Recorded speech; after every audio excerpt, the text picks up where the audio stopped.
चलिए, house property का class चल रहा। फर्स्ट क्लास बढ़िया से हम लोग कर चुके थे, सेकंड क्लास में आ रहे हैं। देखो इधर सेकंड क्लास में हम लोग पढ़ेंगे let out through out the previous year but unrealise rent निकल गया। तो अनरियलाइज रेंट निकलने तो कोई दिक्कत नहीं है, लेकिन अनरियलाइज रेंट का डिडक्शन मिलता है। लेकिन अनरियलाइज रेंट का डिडक्शन क्लेम करने से पहले 4 कंडीशन पूरा करना पड़ेगा। ये तुम्हें चारों का चारों कंडीशन पूरा करते हो तो अनरियलाइज रेंट का डिडक्शन क्लेम करना है। क्या क्या है वो 4 कंडीशन? पहला, tenancy is bona fide. Tenancy is bona fide. अब ये बोनाफाइड वर्ड का मतलब क्या होता है? एवरीथिंग मस्ट बी लीगल, सब कुछ लीगल होना चाहिए। सब कुछ लीगल होना चाहिए। अरे अब किसी टेनेंट को हम अपना घर दिया तो इसमें लीगल क्या है? एग्रीमेंट है, हाँ है तो लीगल है, इसी को बोलता है बोनाफाइड।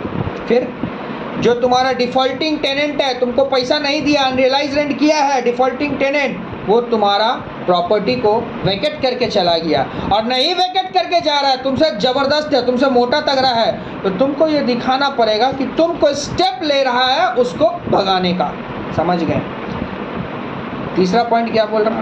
तुम्हारा जो डिफॉल्टिंग टेनेंट है ना, मान लो तुम अपना प्रॉपर्टी ए में रखे हो, उसको माने गोरिया हाट वाला प्रॉपर्टी में रखे हो। गोरिया हाट वाला प्रॉपर्टी से तो वो चला गया, तुम्हारा ही अलग प्रॉपर्टी खिदिरपुर में एक प्रॉपर्टी है, वहाँ पे वो है, डिडक्शन नहीं मिलेगा।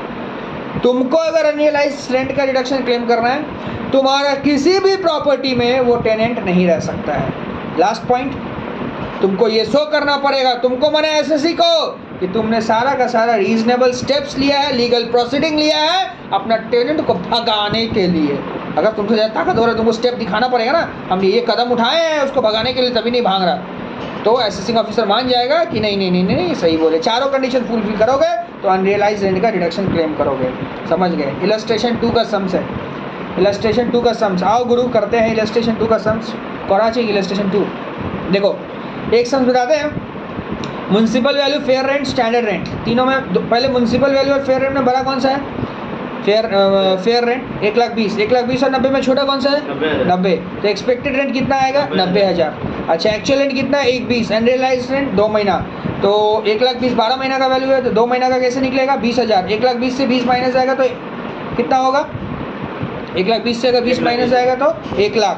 अब दोनों में हायर कौन सा है? 1,00,000। तो गैप कितना निकलेगा? 1,00,000। समझ गए? चलिए बी नंबर वाला का एक्सपेक्टेड रेंट बताओ। म्युनिसिपल वैल्यू फेयर रेंट में बड़ा कौन सा है? 1,20,000 और 1,00,000 में बड़ा कौन सा है? 1,20,000। 1,20,000 और 1,10 में छोटा कौन सा है? 1,10। एक्सपेक्टेड रेंट कितना आया? 1,10। कॉलम दाओ ना, আমাকে कॉलम बताओ ना। एक्सपेक्टेड रेंट कत আসছে বন্ধু? 1,10,000। 1,10,000, ठीक है। अच्छा, अब आपका एक्चुअल रेंट 1,44,000 था 12 महीना का। 1,44,000 को 12 से भागा करोगे तो कितना बचता है? 12,000। 1 महीना माइनस करना है। 1,44,000 से अगर 12 माइनस करोगे तो कितना बचता है? 1,32,000। तो एक्चुअल रेंट कितना है? 1,32,000। अब गैप क्या आएगा? दोनों में बड़ा 1,32,000। गैपটা কি 1,32,000 এসছে? হ্যাঁ, আচ্ছা তোমার করা আছে সব? আচ্ছা তাহলে আমি অ্যানসারটা বলে দিচ্ছি, তোমরা দেখে নিও। বলো তো সি এর অ্যানসার কত আসবে? Expected rent 1,00,000। এই এক্সপেক্টেড রেন্ট কত? আরে এক্সপেক্টেড রেন্ট কত আসবে? 1,10,000। 1,10,000। Actual rent 88,000। হ্যাঁ, ডাইরেক্ট অ্যানসারটা বলো না, গ্যাপ বলো না। 1,10,000। গ্যাপ 1,10,000 আসবে। আর ডি এর 4,95,000। ডাইরেক্ট গ্যাপ বলছো তো? 4,95,000। হ্যাঁ, আর ই এর 8,40,000। 8,40,000 हो गया, ठीक है। इलस्ट्रेशन 3 और इलस्ट्रेशन 3 पूरा कंप्लीट सम्स है, खुद से कर लेना। कराची की হ্যাঁ, তো বইটা দাও, আমি ডিকটেট করে দিচ্ছি। इलस्ट्रेशन 3 तुम्हें বইটা নিয়ে না। अच्छा, इलस्ट्रेशन 3 क्या बोला है? पहले गैप निकाल। Municipal value 31, fair rent 1,10, standard rent 1,20। तो एक्सपेक्टेड रेंट कितना आएगा? म्युनिसिपल वैल्यू 31, फेयर रेंट 1,10 में बड़ा कौन सा है? 31 और 1,20 में छोटा कौन सा है? 1,20। Expected rent 1,20। एक्चुअल रेंट कितना है? 11,000 नहीं, 11,000 पर मंथ। तो 11,000 इंटू 12 कर कितना आता है? 1,21,000। यस। हाँ, 32,000। 1,32,000। हाँ, 1,32,000। अनरियलाइज रेंट, हाँ बोलेगी रूल 4 का सारा डिडक्शन क्लेम कर सकता है, तो कितना आ रहा बोल? 1,21,000। 1,21,000। तो गैप कितना आ गया? Actual rent 1,21,000। Actual rent 1,21,000। Unrealised minus करने के बाद आ रहा है 1,21,000। अनरियलाइज माइनस करने के बाद 1,21,000 आ रहा है ना? हाँ आ रहा। तो गैप कितना है? गैप 1,21,000। 1,21,000। अब वहाँ से म्यूनसिपल टैक्स 10% लो, म्यूनसिपल वैल्यू 130 है, हाँ। 1,21,000 से 13,000 माइनस करोगे तो 1,08,000, हाँ। कितना रहा 1,08,000 नैव। स्टैंडर्ड डिडक्शन ले लो 30%, 1,08,000 का 30% 32,400। हाँ। इंटरेस्ट ऑन लोन क्वेश्चन में 40,000 दिया हुआ है। 40,000, इनकम फ्रॉम हाउस प्रॉपर्टी 35,600, 35,600, ठीक है ना। बस थोड़ा थोड़ा करके पढ़ोगे तो अपने से निकल जाएगा। इसके बाद इलस्ट्रेशन 4 देखो, इलस्ट्रेशन 4 आओ, इलस्ट्रेशन 4 देखो। यहाँ एक इलस्ट्रेशन 4 पर आने से पहले एक बात हम बताते हैं, सुन ले, मेरा बात आराम से सुनेगा। हम लोग गैप कैसे निकालते हैं? एक्सपेक्टेड रेंट और एक्चुअल रेंट में जो बड़ा होता है वही गैप होता है। Yes.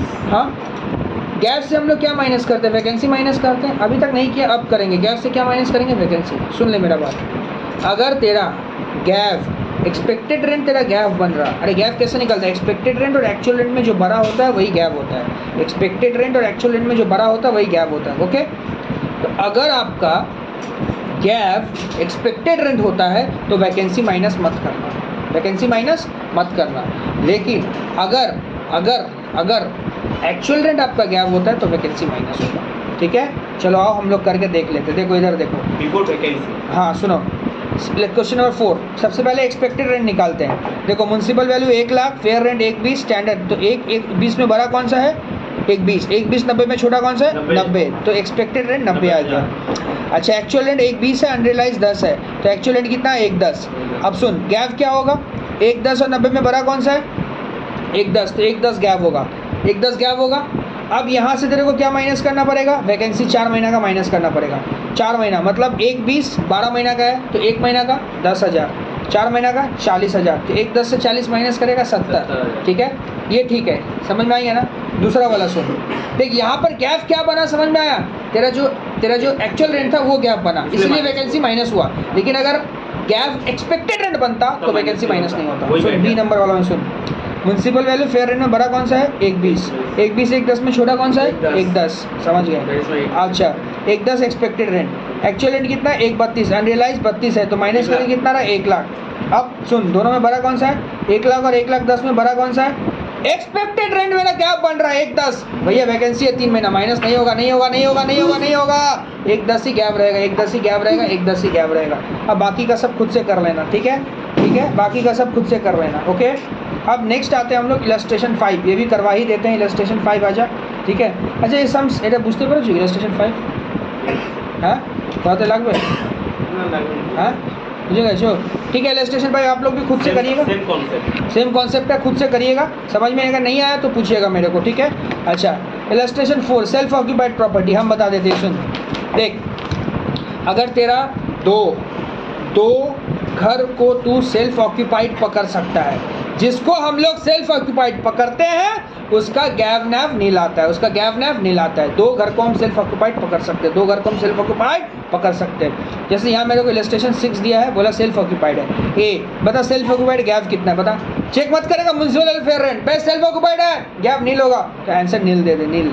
दूसरा भी सेल्फ ऑक्यूपाइड है, गैप नील होगा। तीसरा भी सेल्फ ऑक्यूपाइड है, दोनों घर को ऐसो पकड़ सकता हूं, आठ घर मेरा लेकिन वो सम्स करते हो। अभी तुम गैप जब निकाल रहे हो सबका नील निकाल दो, ठीक है। अभी गैप निकाल वो सम्स करते हो, डीएलओ ফিএলও হবে, ওটা এখন ছেড়ে দাও। আগামী গ্যাপ বার যেটা যে প্রপার্টি সেলফ অকুপাইড হবে সবার গ্যাপ নীল হবে, সবার গ্যাপ কি হবে? নীল হবে, ঠিক আছে। হয়ে গেল, শেষ, কমপ্লিট। থাকুক ওইটুকু আছে।